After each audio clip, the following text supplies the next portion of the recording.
You never think it'll be you, the mother screaming her child's name into the wind. You hear stories. You see them on the news. Children vanishing in crowded places. Mothers collapsing on the sand, while strangers search the waves. And you tell yourself, that could never be me. You'd never look away. Not even for a second, but that's all it takes. 1 second. One blink, and the world shifts beneath your feet. That morning had felt ordinary. Almost perfect. The kind of morning that tricks you into thinking bad things don't happen under a sky that blue. The sun was warm. The air smelled like salt and sunscreen.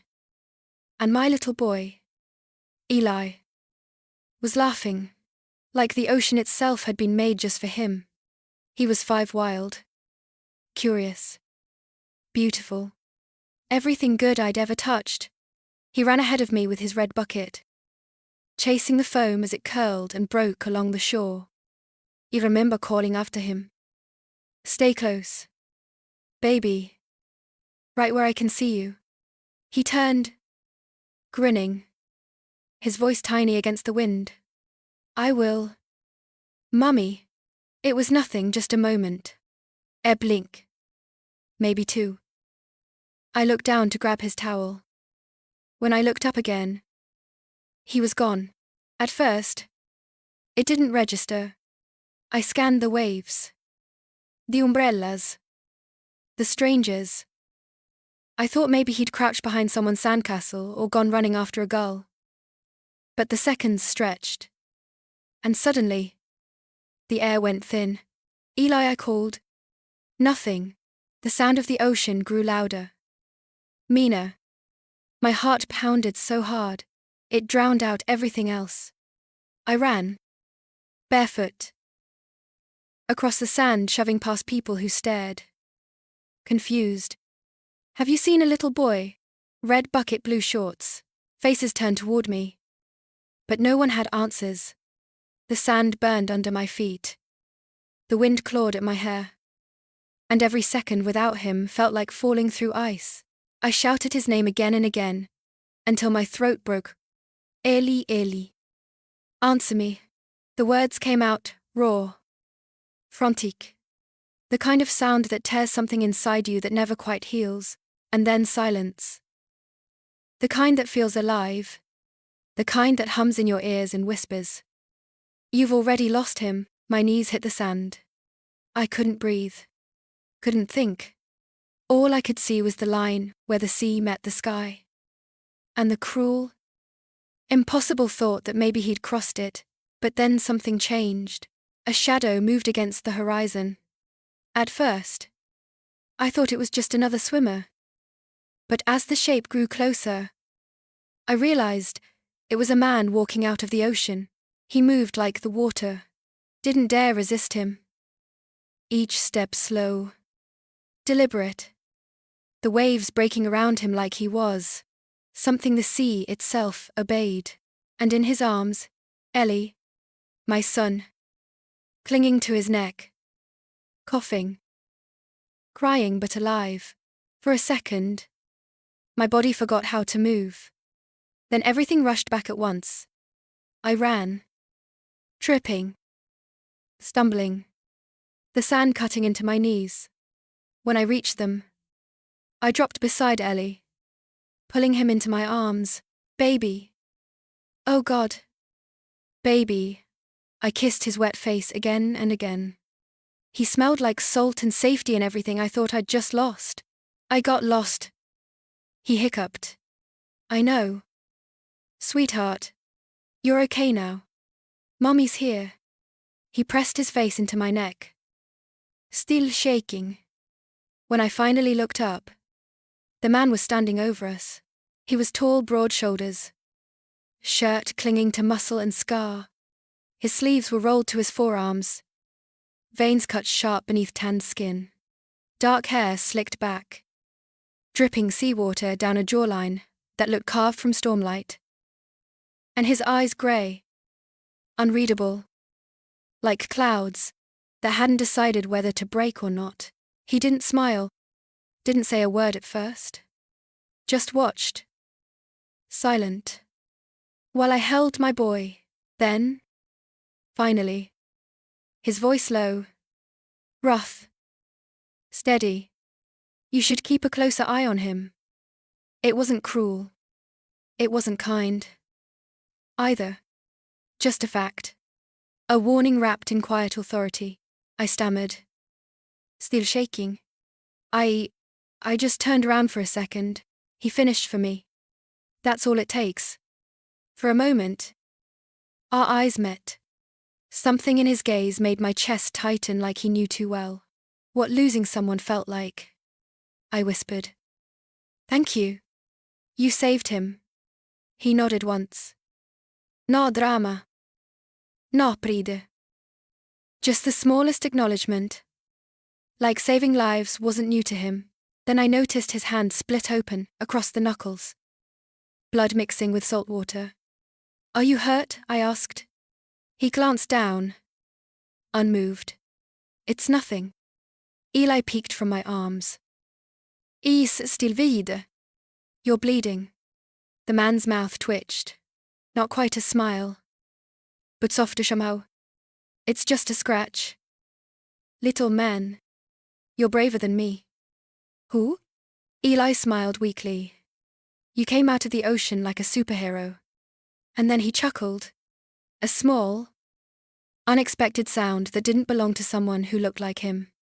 Something about it made my throat close. I wanted to ask his name. But the words stuck. There was something about him that made language feel dangerous. Like if I said the wrong thing, the moment would break, and he'd vanish back into the sea that had given him up. I finally managed. Can I at least know who to thank? He looked past me, toward the horizon, and said quietly, no one you should ever have to owe. And then he walked away, just like that. Through the sand, through the noise of families laughing, and radios playing. Like the world didn't exist for him at all. I wanted to call after him. But my voice wouldn't come. By the time I found it, he was gone. That night, Eli couldn't sleep. He woke up crying, saying the ocean kept calling his name. I held him close, whispering lullabies I hadn't sung in years. Every time I closed my eyes, I saw that man again, the stillness in him, the danger wrapped in calm. I told myself I'd never see him again, that maybe he was just a stranger. A miracle. Something the sea coughed up and took back. But the next morning, when I went to check out, the woman at the front desk handed me an envelope. No name. She said, just said you'd understand. Inside was a single hotel key, room 407, and a small card with a single line written in clean, sharp handwriting. For the one who loses everything when she blinks. I didn't understand. But my hands trembled as I held the key. Because deep down, I knew who it was from, and that maybe, whatever I'd stepped into when that man walked out of the sea, wasn't over yet. I should have thrown the envelope away, left it at the front desk, checked out, and driven as far from that beach as I could. But I didn't. Because something in me needed to know. Maybe it was curiosity. Maybe it was gratitude. Or maybe it was the quiet pull of something I couldn't explain, like the tide that keeps returning. No matter how many times it's told to stop, the key in my hand felt heavier than it should have. Room 407. My fingers shook as I slipped it into the lock. Inside, the room was dark, except for the ocean light bleeding through the glass doors. A single cup of coffee sat on the table, steam curling upward, waiting. And then, a voice. Low. Calm. Familiar. You shouldn't have come alone. I turned. He was standing there, the man from the waves. Adrian Moretti. He looked different out of the water. Still dangerous. Still unreadable. But cleaner now. His shirt rolled at the sleeves. His hands bandaged, where the sea had split them open. There was something contained about him like a storm learning restraint. You left me okay? I said. I left you a warning. My throat tightened. For what? He stepped closer. The air seemed to shift around him heavier somehow. You were being watched yesterday. I froze. What do you mean? Your son wasn't lost by accident. For a moment, the world tilted sideways. I stared at him, waiting for him to take it back, to say it was a mistake. But his face didn't change. You're saying someone tried to take Ellie? His jaw clenched. Yes. Why? Because of me. The words hung there, heavy as stones. Something cold spread through my chest. I whispered. Who are you? He hesitated just long enough for me to know the answer wasn't going to make sense in any safe world. Finally, he said. My name's Adrian Moretti. I used to work for a man named Salvatore Marcelli. The name meant nothing to me. But the way he said it slow, quiet, edged with regret, made me shiver. He runs the Marcelli syndicate. Adrian continued. Shipping.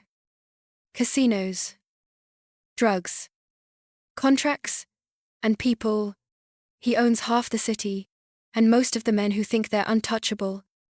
And you worked for him? I did, he said flatly. Until I stopped. Something about the way he said it stopped. Not left made my skin crawl. You quit? He almost smiled.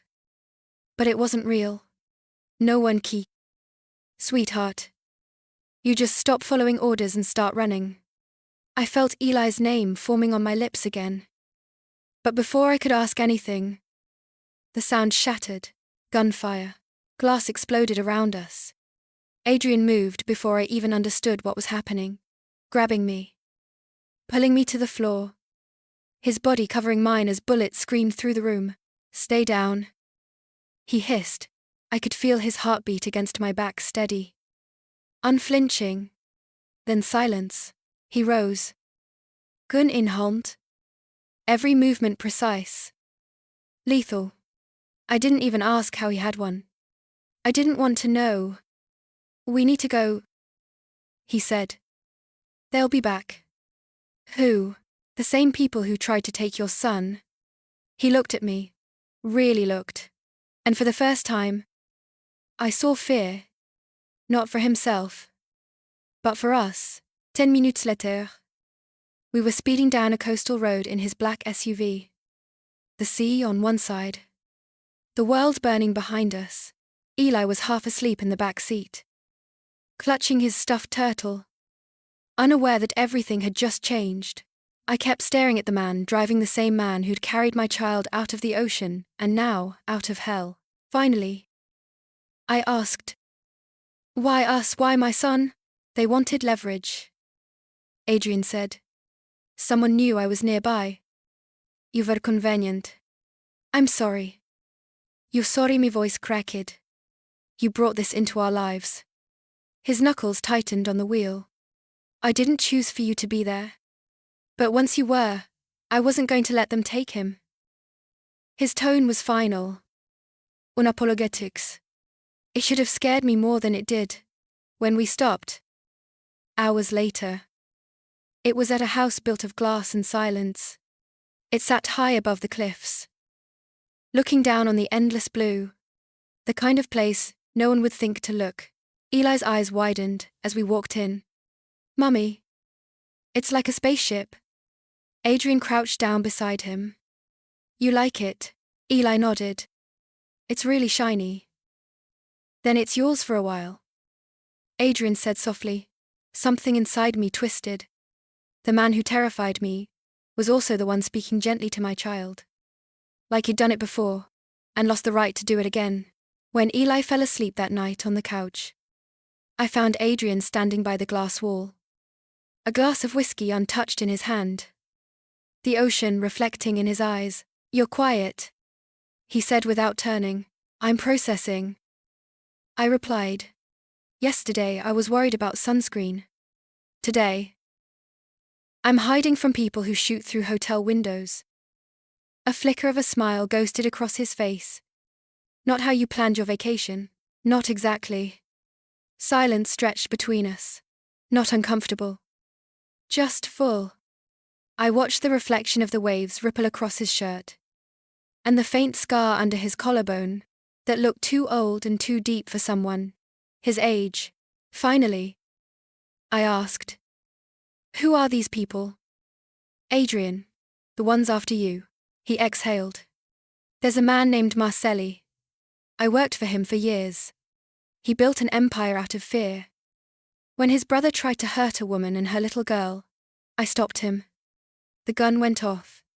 His brother died. And Marcelli decided I did too." My chest tightened. "You killed him. I saved her," he said simply. "But to men like him, that's the same thing." I stared at him. Words caught somewhere, between horror and heartbreak. "So this is revenge. Not just revenge," he murmured. "Erasure." For a long moment, the only sound was the ocean below. I whispered. "So Eli was bait." He nodded once. "I didn't expect them to move that fast. They must have known you were with me before I even saw you." "This is my fault," I said. "If I hadn't gone to the beach." "Don't," he interrupted gently. "You didn't bring this." "I did." The way he said it heavy, tired, made something inside me ache. Like he'd been carrying guilt so long it had become part of his spine. Later, when the house was silent and Eli's breathing was the only steady thing in the room, I found myself standing by the window, staring at the waves. I didn't hear him come up behind me until his voice broke the dark. "Tense sleep. Too much adrenaline," I said. He handed me a blanket. "It gets colder up here at night." That small, human gesture undid me. He swallowed hard. "You saved my son. Twice now. Why do you keep doing that?" He hesitated. "Maybe because I never got the chance to save mine." My heart stopped. "You had a son." "Had," he said quietly. "His mother ran when things got bad. My enemies didn't care. She was innocent. They both were." The silence that followed felt sacred. Painful. Real. I wanted to say something, anything but. What do you say to a man who's already lost everything? Finally, I whispered. "You saved us, Adrian. Maybe it's time someone saved you." He didn't look at me right away. When he finally did, his eyes were softer, almost human. For the first time, I saw not the soldier or the sinner, but a man still bleeding somewhere.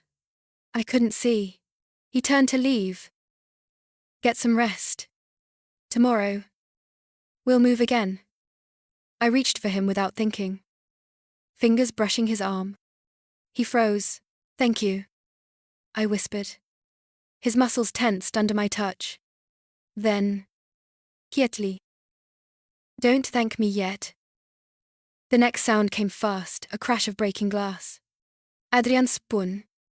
"Gun drawn. Get down." I grabbed Eli from the couch, pulling him behind the counter. The air filled with shouts. Footsteps. Gunfire. Eli whimpered. "Momisha. Baby. Stay down." The noise outside was chaos. Then, silence. When I looked up, Adrian was on the floor, blood darkening his shirt. He looked at me, eyes half-lidded but burning. "Take the boy," he said. "There's a car under the cliff. Go north. Don't look back." "Adrian." "No." He shook his head. Voice fading. "Now. Claire. Go." I wanted to argue, to stay, to save him, but one look at Eli. And I knew I couldn't risk it, so I did the hardest thing I've ever done. I ran. I don't remember the drive, just the sound of Eli crying in the back seat. The smell of gunpowder, still clinging to my clothes. And the ocean flashing like a pulse beside us. Somewhere behind me, Sirens rose and fell, fading into distance.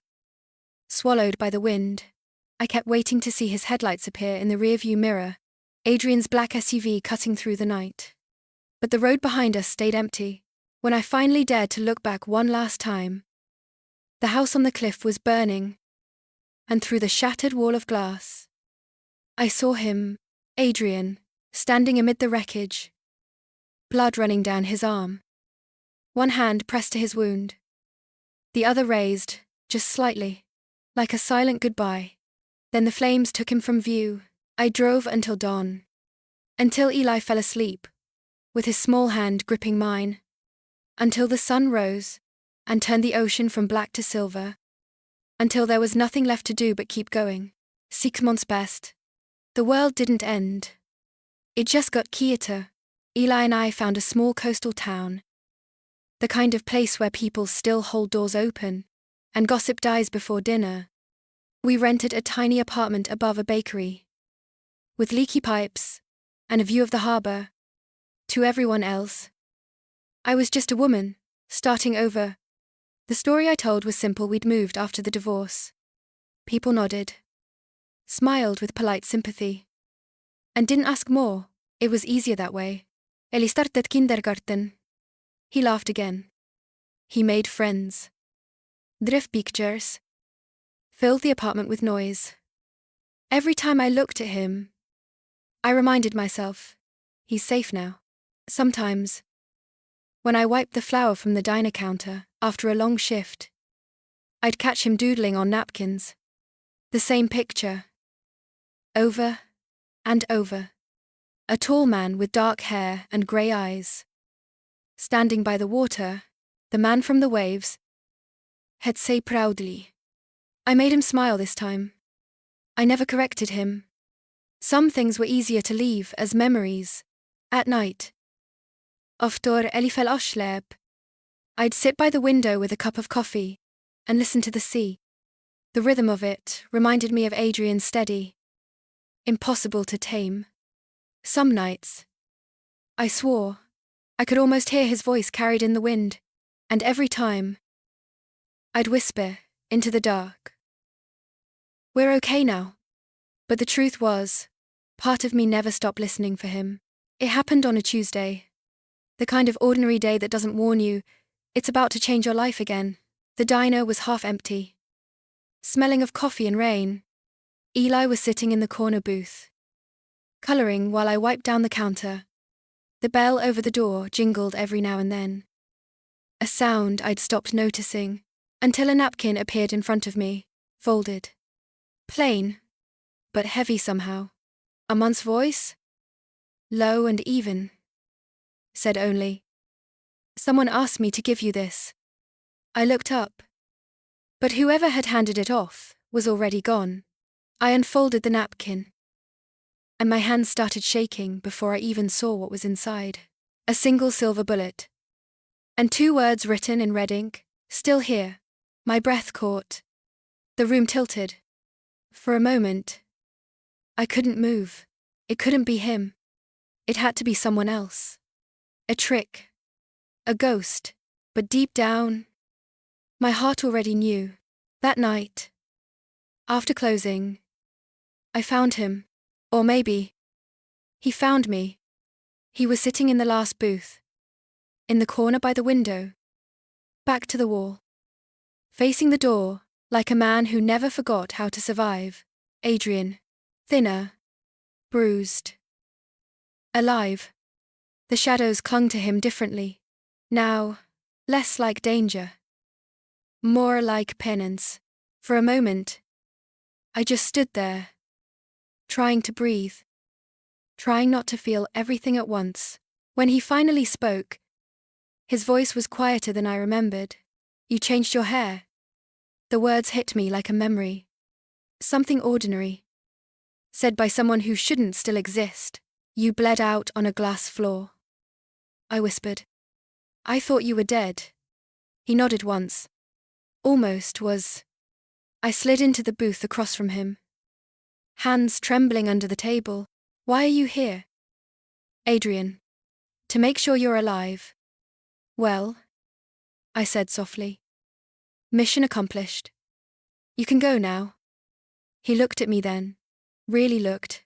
And it was like time folded in on itself. You think I came back just to check a pulse? Then what do you want? His eyes didn't waver. Rossi's dead. He blinked. Who? The one who ordered the hit. He came after me one last time. A pause. I finished it. He said it the way most people talk about fixing a leaky pipe. Matter of fact. Without pride or remorse. You're free now.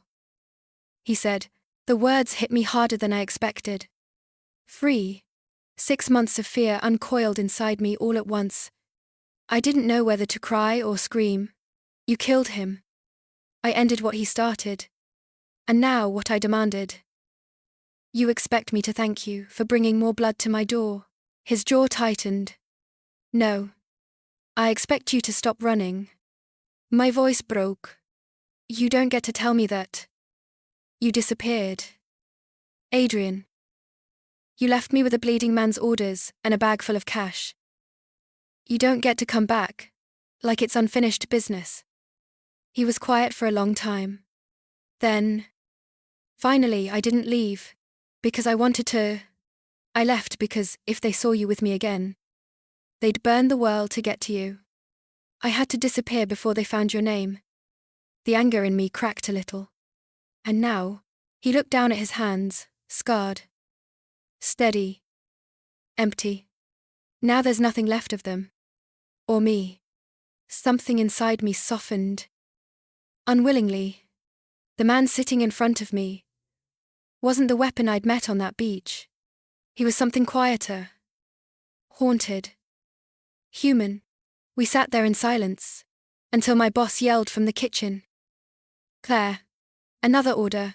Adrian stood slowly, pulling a folded paper from his pocket, and placing it on the table. It's an address. He said. Outside the city. For you and the boy, if you ever need it. Adrian. But he was already walking toward the door. Eli was waiting for me near the counter, swinging his legs, coloring. When Adrian passed, Eli's face lit up. You came back. He said. Adrian crouched down to his level. Told you I would. Eli's eyes landed on the faint scar under his collarbone. You're hurt. Doesn't hurt anymore. Eli grinned. Mum says scars mean you're a hero. Adrian glanced at me then. And something flickered in his expression, the kind of softness that makes you ache, because it's so rare. Your mum's smarter than she looks. He said, and then he left. Later that night, after Eli was asleep, I found myself outside his car before I could talk myself out of it. He was sitting behind the wheel, hands still, eyes on the horizon. I didn't thank you. I said quietly. He turned his head, the streetlight catching his jaw. You don't need to. I do. I whispered. You saved us. Twice. Maybe 3 times. If I count tonight. He smiled faintly. The kind of smile that doesn't reach the eyes but still means everything. You were worth saving. The way he said it made my chest ache. I can't ask you to stay. I said. Ellie needs peace. So do I. He nodded slowly. You don't have to ask. I don't belong in your kind of quiet. Where will you go? Where I always do.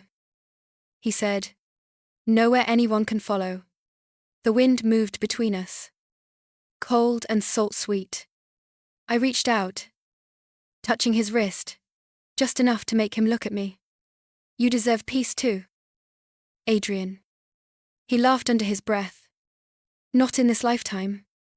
But he turned his hand and held mine. Rough skin against my palm. A silent confession. We didn't kiss. We didn't need to. Some connections aren't built on want. They're built on recognition. He was the storm that almost drowned me, but also the one that taught me how to breathe again. He let go first. Take care of him. He said. I always do. And take care of yourself. That one almost broke me. You too. I whispered. He gave a small nod, then drove away. No goodbye. Just the hum of the engine fading into the dark.